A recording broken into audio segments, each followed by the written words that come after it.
ഉയർന്ന ശമ്പളത്തോടുകൂടി medical IT രംഗത്ത് ജോലി നേടിയാലോ? ഇത് മെഡിക്കൽ സ്ക്രൈബിംഗിന്റെ കാലം. മറക്കണ്ട, ലൂമിനിസ്.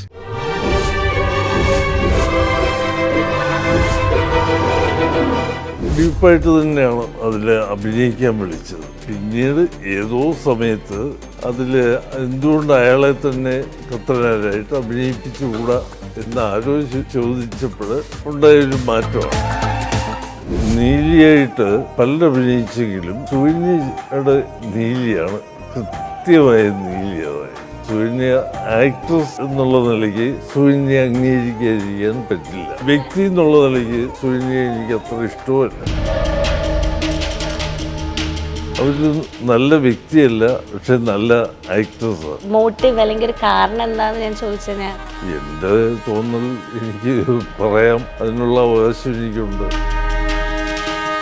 ഞാൻ കോട്ടയത്ത് താമസിച്ചിരുന്ന വീടിൻ്റെ പുറകുവശത്തുള്ള വീട്. അവിടുത്തെ അമ്മയാണ് എന്നോട് ചോദിച്ചത്, ഒരു കല്യാണമൊക്കെ കഴിക്കണ്ടേ? പിന്നെ ആലോചിച്ചത് എന്താണെന്ന് വെച്ചാൽ, എന്നാൽ പിന്നെ ഇവർക്കൊരു മകളുണ്ടല്ലോ, ആ മകളെ കല്യാണം കഴിക്കാം. അവരുടെ അടുത്ത് തന്നെ അന്ന് വൈകുന്നേരം തന്നെ അവരുടെ അടുത്ത് നിന്ന് ചോദിച്ചു. പുള്ളിക്കാരി പേടിച്ചു. പെണ്ണിന് 18 വയസ്സായിട്ടില്ല. ഞങ്ങളിപ്പോൾ ആലോചിക്കുന്നില്ല, ഒരു 1.5 കൊല്ലം കഴിഞ്ഞിട്ട് 1.5 വർഷം കഴിഞ്ഞപ്പോൾ ഞാൻ വീണ്ടും ചോദിച്ചു. സീരിയലിലാണെങ്കിൽ ഒരുപാട് പേരുടെ രോഗങ്ങൾ മാറ്റുന്ന ഒരാളായിട്ടാണ് കത്തനാരെ കണ്ടിരുന്നത്. പക്ഷെ സാറിന്റെ ലൈഫിലും സാറിന് ഒരു അസുഖം വന്നു എന്നറിഞ്ഞു. ഒരു സ്ട്രോക്ക് ആയിരുന്നു. എങ്ങനെയായിരുന്നു ആ ഒരു സിറ്റുവേഷൻ സാർ ഹാൻഡിൽ ചെയ്തത്? സിറ്റുവേഷൻ ഹാൻഡിൽ ചെയ്തത് എനിക്കൊരു അസുഖമില്ലെന്ന് ഞാനങ്ങ് വിചാരിച്ചു. ഇപ്പോൾ വർത്തമാനം പറയുമ്പോൾ കേൾക്കുന്നവർക്കെല്ലാം അറിയാം ഞാൻ ബുദ്ധിമുട്ടുന്നുണ്ടെന്നുള്ളത്. ഹായ്, ഐസ് ആൻഡ് ദ പെൻഗ്വിനിലേക്ക് എല്ലാവർക്കും സ്വാഗതം. ഞാൻ പൂജ കൃഷ്ണ. സോ ഇന്ന് എൻ്റെ കൂടെയുള്ള ഗസ്റ്റ് എന്ന് പറഞ്ഞാൽ എനിക്ക് വളരെ സ്പെഷ്യൽ ആയിട്ടുള്ള ഒരു ഗസ്റ്റാണ്. കാരണം ഞാൻ കുട്ടിക്കാലം തൊട്ട് കണ്ട ഒരു സീരിയലിൽ എൻ്റെ ഹീറോ എന്നൊക്കെ പറഞ്ഞിട്ട് ഞാൻ ഭയങ്കര ആരാധനയോടെ കണ്ട ഒരാളാണ്. Hi sir, Prakash Paul. Hi. Okay, അദ്ദേഹത്തെ കാണുമ്പോൾ തന്നെ നിങ്ങൾക്ക് മനസ്സിലായിട്ടുണ്ടാവും കടമുറ്റത്തെ കത്തനാർ എന്നുള്ള സീരിയലിലൂടെയാണ് അദ്ദേഹം എല്ലാവർക്കും പ്രിയങ്കരനായത്. ഞാൻ ഭയങ്കര എക്സൈറ്റഡ് ആണ്, കാരണം നമ്മൾ ചെറുപ്പത്തിൽ ഒരുവിധം എല്ലാവരുടെ ഒരു ഹീറോ പരിവേഷമായിരിക്കും സർ എന്ന് പറയുന്നത്. അപ്പം ഞാൻ കേട്ടിട്ടുണ്ട് ആദ്യം ആ ഒരു സീരിയലിൽ ഒരു ഡ്യൂപ്പായിട്ടാണ് സാറിന് ഒരു റോള് കിട്ടുന്നത്, അത് കഴിഞ്ഞിട്ട് അതിലൊരു നായകനാവുന്നു. അതെങ്ങനെയായിരുന്നു ആ ഒരു ജേർണി? എങ്ങനെയായിരുന്നു? ഈ ചോദ്യത്തിന് ഒരുപാട് സ്ഥലങ്ങളിൽ ഞാൻ ഉത്തരം പറഞ്ഞിട്ടുള്ളത്. ഡീപ്പായിട്ട് തന്നെയാണ് എന്നെ അതിൽ അഭിനയിക്കാൻ വിളിച്ചത്. പിന്നീട് ഏതോ സമയത്ത് അതിൽ എന്തുകൊണ്ട് അയാളെ തന്നെ കത്തനാരായിട്ട് അഭിനയിപ്പിച്ചുകൂടാ എന്ന് ആരോ ചോദിച്ചപ്പോൾ ഉണ്ടായൊരു മാറ്റമാണ്. ഡ്യൂപ്പ് കത്തനാരായി. ഇപ്പം എത്ര കാലം ഉണ്ടായിരുന്നു ആ ഒരു ഷൂട്ടിംഗ് പ്രോസസ്സും കാര്യങ്ങളൊക്കെ? ഏകദേശം 1 വർഷം. 1 വർഷത്തോളം ഉണ്ടായിരുന്നുള്ളൂ. അപ്പൊ നമ്മൾ ഈ സാധാ സീരിയലൊക്കെ കാണുമ്പോൾ നമ്മളൊരു 5 years 6 years അത്രയും ഒരു സമയം കാണാറുണ്ട്. അപ്പോൾ 1 വർഷത്തിന് മാത്രമാണ് ടോട്ടൽ സീരിയൽ ഉണ്ടായിരുന്നത് ആണല്ലേ? ഇപ്പം അതിൽ ഏറ്റവും കൂടുതൽ നമ്മളെ ഭയപ്പെടുത്തിയിട്ടുള്ള നീലി എന്നുള്ള ക്യാരക്ടറുണ്ട്. അപ്പം നമ്മളൊരു ഭയങ്കര ഒരു ആരാധന പുരുഷനായിട്ടാണ് സാറിനെ കണ്ടതും, അതുപോലെ തന്നെ മറ്റേ നീലിനെ കണ്ടത് ഭയങ്കര പേടിയോടെയാണ്. അപ്പോൾ സാറിൻ്റെ അടുത്തും ആൾക്കാർ ചിലപ്പോൾ അങ്ങനെയായിരിക്കും അപ്രോച്ച് ചെയ്തിട്ടുണ്ടാവുക, കത്തനാര് അങ്ങനെ ഒരു ഇതിലായിരിക്കും. അപ്പം അങ്ങനത്തെ എക്സ്പീരിയൻസ് ഒക്കെ സാറിന് ഉണ്ടായിട്ടുണ്ടോ ആൾക്കാർ അപ്രോച്ച് ചെയ്യുമ്പോൾ? തീർച്ചയായിട്ടും ഉണ്ടായിട്ടുണ്ട്. നീലിയെപ്പോലെ ഒരാളെ അടക്കി നിർത്താൻ കഴിവുള്ള ഒരാളായിട്ടാണ് എന്നെ കണ്ടത്, അല്ലാതെ ഒരു ആക്ടർ എന്നുള്ള നിലയ്ക്കല്ല. അല്ല, അതാണ്. അപ്പൊ അതില് ഇപ്പൊ സാറിന്റെ അടുത്ത് എന്തെങ്കിലും ഒരു അനുഭവം ഉണ്ടായിട്ടുണ്ടോ? പുറത്ത് പോകുമ്പോൾ ആൾക്കാര് ഭയങ്കര ഭക്തിയോടെ അങ്ങനെയൊക്കെ കണ്ട ഒരു? തീർച്ചയായിട്ടും ഉണ്ട്. ആരൊരു എക്സ്പീരിയൻസ്? ഖത്തനാരായിട്ട് അഭിനയിക്കുമ്പോൾ ഉള്ള എൻ്റെ എക്സ്പീരിയൻസിൽ എന്നെ തന്നെ അത്ഭുതപ്പെടുത്തിയ ഒരു കാര്യം ഞാൻ പറയാം. അടൂരിനടുത്തുള്ള ഒരു സ്ഥലത്ത് നിന്ന് എന്നെ സ്ഥിരമായിട്ട് വിളിക്കുന്ന ഒരു ലേഡി ഉണ്ടായിരുന്നു. അച്ചു എന്നാണ് എന്നെ വിളിക്കുന്നത്. അവരെന്നോട് ഒരു ദിവസം അനുവാദം ചോദിച്ചു. ഞങ്ങൾ അടുത്ത ദിവസം എയർപോർട്ടിൽ പോകുന്നുണ്ട്, അച്ഛനെ വീട്ടിൽ വന്നത് കണ്ടോട്ടെ എന്ന് ചോദിച്ചു. ഞാൻ കുഴപ്പമില്ലെന്ന് പറഞ്ഞു. 3 മണിക്കും 4 മണിക്കും വെളുപ്പിന് ഇടയ്ക്കുള്ള സമയത്ത് ഗേറ്റിൽ തട്ടുന്ന ശബ്ദം കേട്ടിട്ട് ഞാൻ ഉണന്ന് ഗേറ്റിലേക്ക് നോക്കിയപ്പോൾ ആദ്യം എനിക്ക് തോന്നിയതൊരു വെച്ചാൽ ഒരു അസാധാരണമായ കാഴ്ചയാണ് കാണുന്ന. മതില് ഏകദേശം നല്ല നീളമുള്ള മതിലാണ്, പൊക്കം കുറവാണ്. ആ മതിലിൻ്റെ മുകളിലെല്ലാം തലകൾ വെച്ചാൽ ആളുകൾ അപ്പുറത്ത് നിൽക്കുകയാണ്. അതിന്റെ ഇപ്പുറത്ത് കാണുമ്പോൾ തലകൾ മാത്രം തല മാത്രമേ കാണാൻ പറ്റുന്നുള്ളൂ. അത് ശരിക്കും പറഞ്ഞാൽ നമുക്ക് ഒരു നിമിഷ നേരത്തേക്ക് ഭയം തോന്നുന്നൊരു കാഴ്ചയാണ്. വെളുപ്പിനെയാണ് ഉറങ്ങിക്കിടന്നയാളെയാണ് ഇത് കാണുന്നത്. ഞാൻ ഇറങ്ങി ചെന്നു, ഗേറ്റ് തുറന്നു, അവരെല്ലാം അകത്ത് കയറി. 2 or 3 വണ്ടി നിറയെ ആൾക്കാരാണ് ഈ വന്നിരിക്കുന്നത്.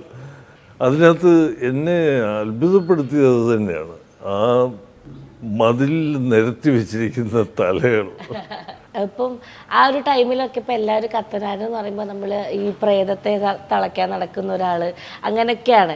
അപ്പോൾ ഇതേപോലെ തന്നെ പ്രേതാനുഭവങ്ങൾ ഉണ്ടായിട്ട് ആരെങ്കിലും വിളിച്ചിട്ട് എന്താ പറയുക, ഇങ്ങനെ ഉണ്ടായിട്ടുണ്ട് എൻ്റെ വീടിൻ്റെ അടുത്ത് അല്ലെങ്കിൽ എൻ്റെ വീട്ടിൽ അങ്ങനെയൊക്കെ പറഞ്ഞിട്ട് ആരെങ്കിലും വിളിച്ച് എന്തെങ്കിലും സൊല്യൂഷനോ അങ്ങനെയൊക്കെ ചോദിച്ചിട്ടുണ്ടോ? എനിക്കതിനകത്ത് വലിയ വിശ്വാസം ഇല്ലാത്തതുകൊണ്ട് ഞാനത് ശ്രദ്ധിച്ചിട്ടില്ല. ഇത്രയും കത്തനാരായിട്ട് അഭിനയിച്ച ഇപ്പൊ സാറിന് ഇങ്ങനത്തെ സൂപ്പർസ്റ്റീഷ്യസ് ആയിട്ടുള്ള കാര്യങ്ങളോടൊന്നും ഒരു വിശ്വാസമില്ല. ഞാൻ അഭിനയിച്ചൊരു ക്യാരക്ടർ മാത്രമാണ്, അങ്ങനൊരു മാറ്റം എനിക്ക് ഉണ്ടായിട്ടില്ല. ഈ പ്രേതങ്ങളോടൊക്കെ വിശ്വാസം ഉണ്ടോ ചോദിച്ചു കഴിഞ്ഞാൽ ഇല്ല എന്നാ പറയുള്ളൂ. തീർച്ചയായിട്ടും അതെ. കാരണം ഞാൻ കണ്ടിട്ടില്ല ഒരു പ്രേതത്തെയും, ഞാൻ എൻ്റെ ജീവിതത്തിൽ ഇതുവരെ കണ്ടിട്ടില്ല. പിന്നെ ഞാൻ എന്തിനു വിശ്വസിക്കണം? ഇപ്പം നമ്മൾ എന്താ പറയുന്നത്, നീലി എന്നുള്ള ക്യാരക്ടർ മുന്നേ തന്നെ ഫിക്സ് ആയതായിരുന്നോ? അതായത് ഓക്കെ മറ്റേ സുകന്യ ചേച്ചി തന്നെയാണ് ഇത് ചെയ്യുന്നതെന്നുള്ളത് മുന്നേ തന്നെ ഫിക്സ്ഡ് ആയിരുന്നോ നീലി എന്ന് പറയുന്ന ക്യാരക്ടർ? സത്യം പറഞ്ഞാൽ എനിക്കതിനെക്കുറിച്ച് വലിയ ധാരണയില്ല. പക്ഷേ നീലിയായിട്ട് പലരും അഭിനയിച്ചെങ്കിലും സുകന്യയുടെ നീലിയാണ് കൃത്യമായ നീലി. അതായത് സുകന്യ ആക്ട്രസ് എന്നുള്ള നിലയ്ക്ക് സുകന്യ അംഗീകരിക്കാതിരിക്കാൻ പറ്റില്ല. അപ്പോൾ വ്യക്തി എന്നുള്ള നിലയ്ക്ക് സുകന്യ എനിക്ക് അത്ര ഇഷ്ടമല്ല. അതെന്ത് പറ്റി? ഞാനൊരു വ്യക്തിയല്ലേ. സുകന്യ എന്ന് പറയുന്ന വ്യക്തിയോട് എനിക്ക് തോന്നുന്ന അഭിപ്രായം അതാണ്. അവരൊരു നല്ല വ്യക്തിയല്ല, പക്ഷെ നല്ല ആക്ട്രസാണ്. ഇപ്പോൾ അത് ഇപ്പോൾ സാറ് ഇപ്പം ഇത്രയും കൂടെ വർക്ക് ചെയ്ത ഒരാൾ നല്ലൊരു വ്യക്തിയല്ല എന്ന് പറയാൻ എന്താ ഈ ഒരു മോട്ടീവ് അല്ലെങ്കിൽ ഒരു കാരണം എന്താന്ന് ഞാൻ ചോദിച്ചാൽ എനിക്കങ്ങനെ തോന്നി, എത്രയേ ഉള്ളൂ. വേറെ അല്ലാതെ പ്രത്യേകിച്ച് എന്തെങ്കിലും ഒരു കാരണം വെച്ചിട്ടല്ല.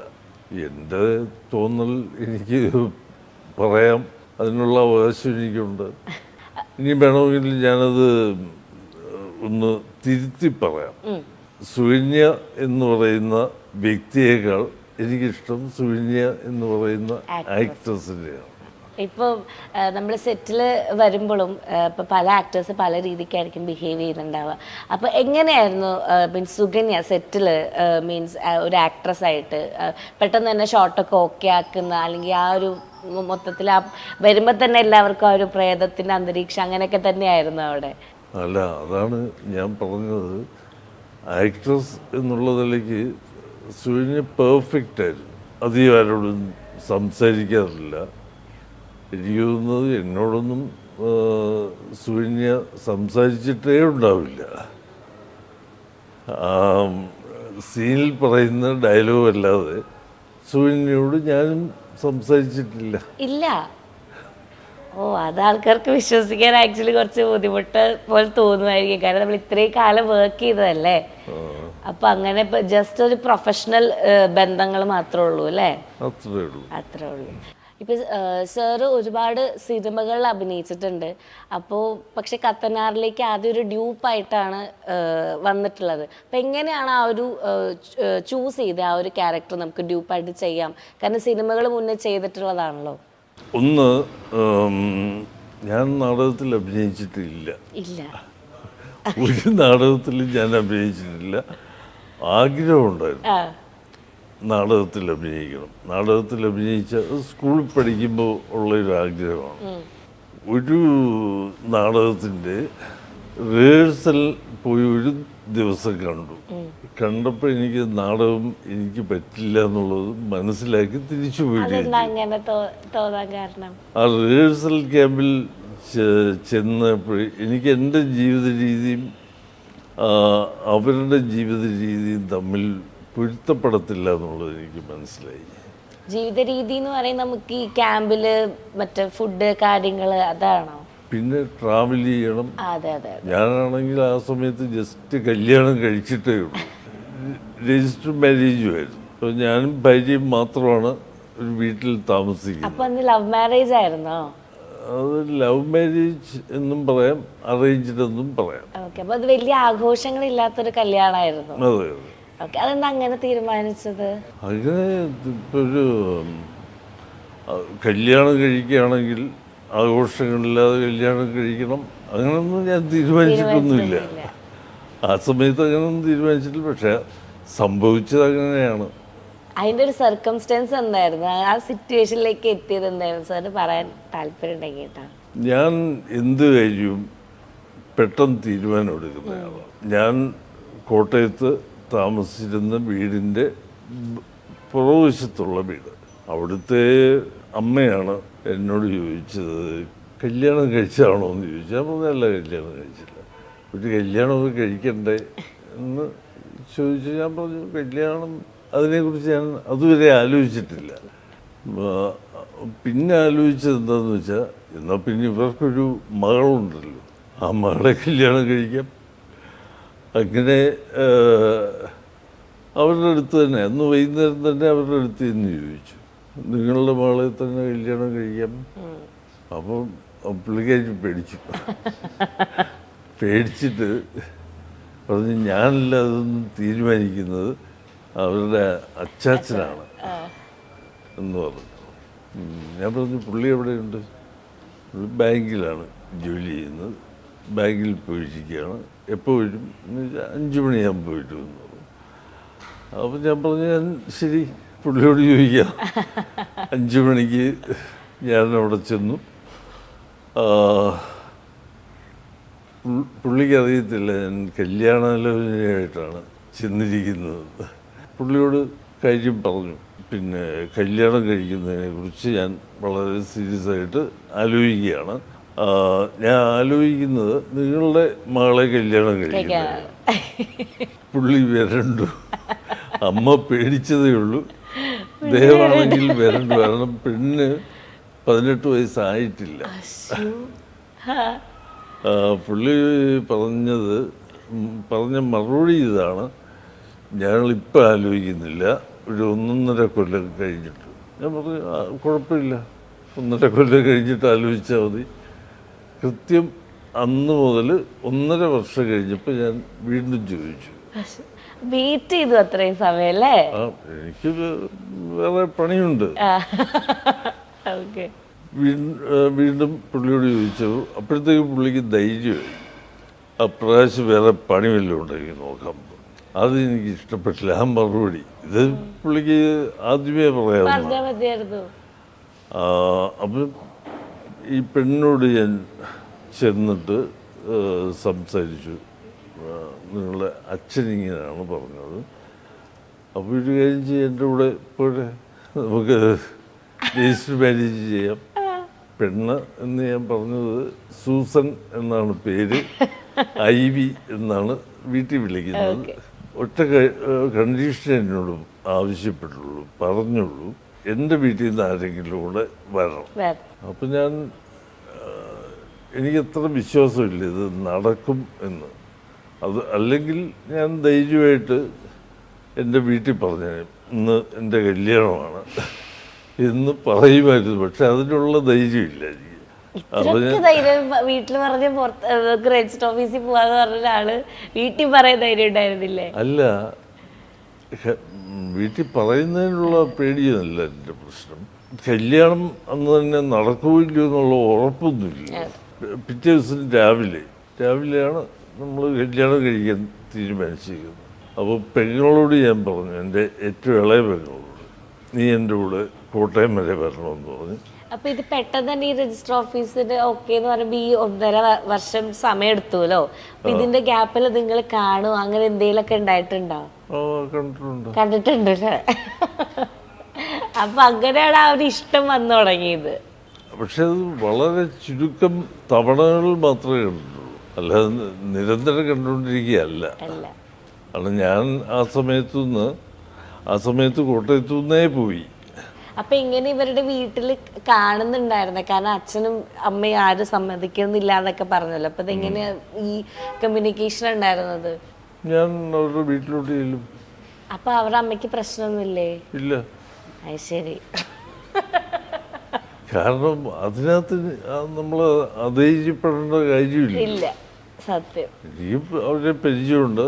ഞാൻ ആൾക്കൂടി ചെയ്തത് നിങ്ങളുടെ മകളെ കല്യാണം കഴിച്ചാലോ എന്ന് ഞാൻ ആലോചിക്കുന്നു എന്ന് പറഞ്ഞതല്ലേ ഉള്ളൂ, അല്ലാതെ വേറെ കുഴപ്പങ്ങളൊന്നും ഉണ്ടാക്കിയിട്ടില്ല. അതെ, എനിക്ക് തോന്നുന്നു ആ സമയത്ത് ഒരുപാട് പെൺകുട്ടികൾ ഇതേപോലെ അപ്രോച്ച് ചെയ്തിട്ടുണ്ടാവണം. കാരണം എല്ലാവർക്കും ഇല്ലേ, നല്ല ഭംഗിയുള്ള ഒരാള്, നല്ല അത്യാവശ്യം ഹൈറ്റും കാര്യങ്ങളും, ആൾക്കാർക്ക് ആ ഒരു ആരാധന കൊണ്ട് ഇങ്ങനെ അടുത്തേക്ക് വന്നിട്ട് ഇഷ്ടമാണ് അങ്ങനെയൊന്നും പറഞ്ഞിട്ടില്ല.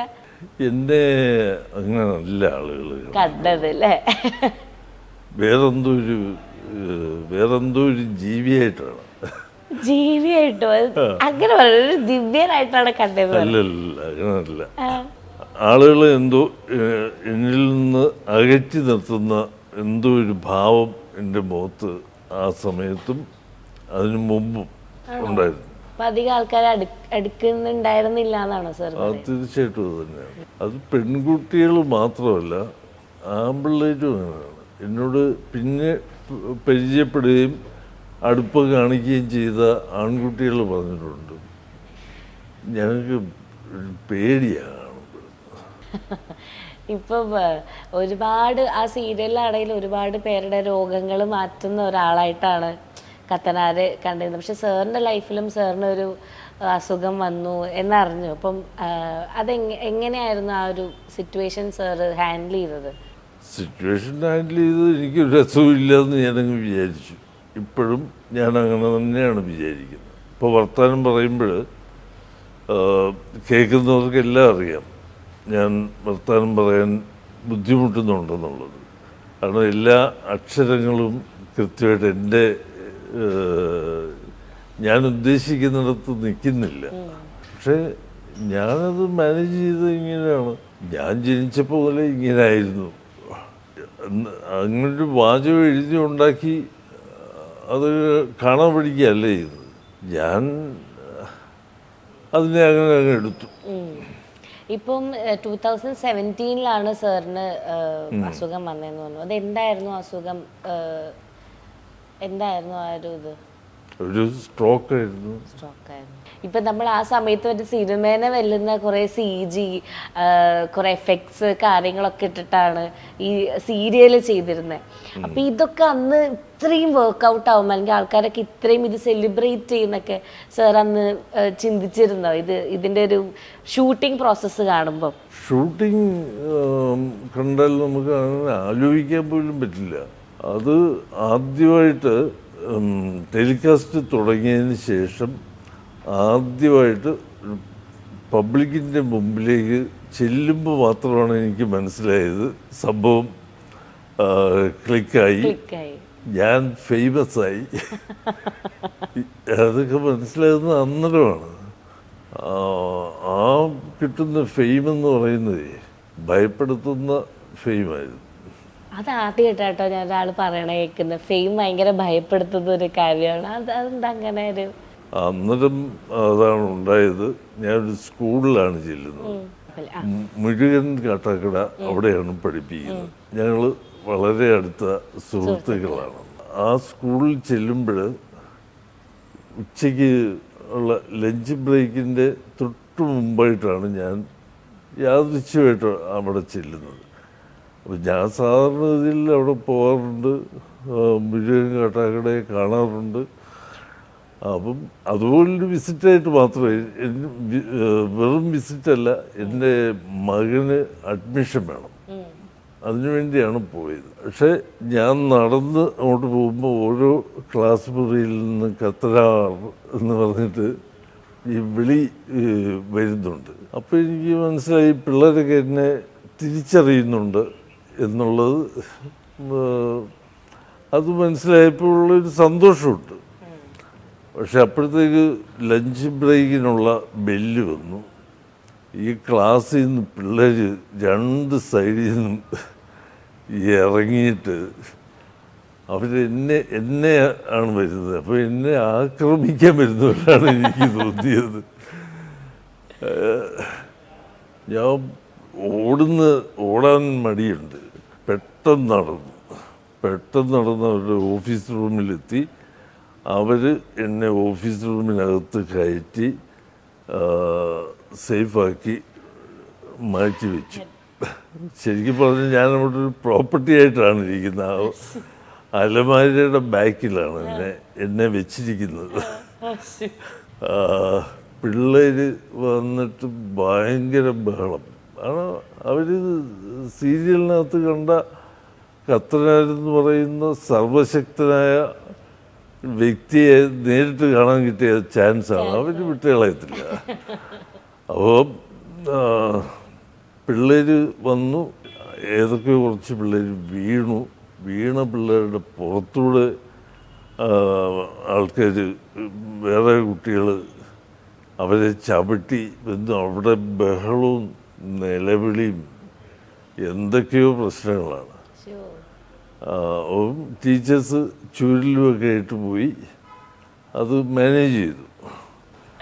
ഇപ്പം ഇത് പറഞ്ഞപ്പോഴാണ് ഞാൻ ആലോചിച്ചത്. അതായത് ഇപ്പം സിനിമയിലും കുറച്ച് അഭിനയിച്ചിട്ടുണ്ട്, സീരിയൽ അഭിനയിച്ചു. പിന്നീട് അതൊരു കണ്ടിന്യൂ ചെയ്യാതിരുന്നതിൻ്റെ ഒരു കാര്യം ഈ ഒരു പേടിയോ അല്ലെങ്കിൽ ഈ ഒരു ചെറിയ വാശിയോ അങ്ങനെ എന്തെങ്കിലും ആയിരുന്നോ? പേടിയാണ് നമുക്ക് മാനേജ് ചെയ്യാവുന്നതാണെന്നല്ലോ. ഞാൻ ഇതിൽ ഒരു വർഷം അഭിനയിച്ചില്ല. അതല്ല, ആൾക്കാർക്ക് ആക്ടർ എന്നുള്ള നിലയ്ക്കല്ല, കത്തനാർ എന്നുള്ള നിലയ്ക്കൊന്ന് മാറ്റിയൊക്കെ വെച്ചു. ഇയാൾ കത്തനാരായിട്ട് അഭിനയിച്ചാൽ മതി, അല്ലാതെ വേറെ ഒരു ഇതിലേക്ക് ആൾക്കാർക്ക് കാണാൻ സാധിക്കുന്ന താല്പര്യമില്ല. ഉയർന്ന ശമ്പളത്തോടുകൂടി മെഡിക്കൽ IT രംഗത്ത് ജോലി നേടിയാലോ? ഇത് മെഡിക്കൽ സ്ക്രൈബിംഗിന്റെ കാലം. മറക്കണ്ട, ലൂമിനസ്.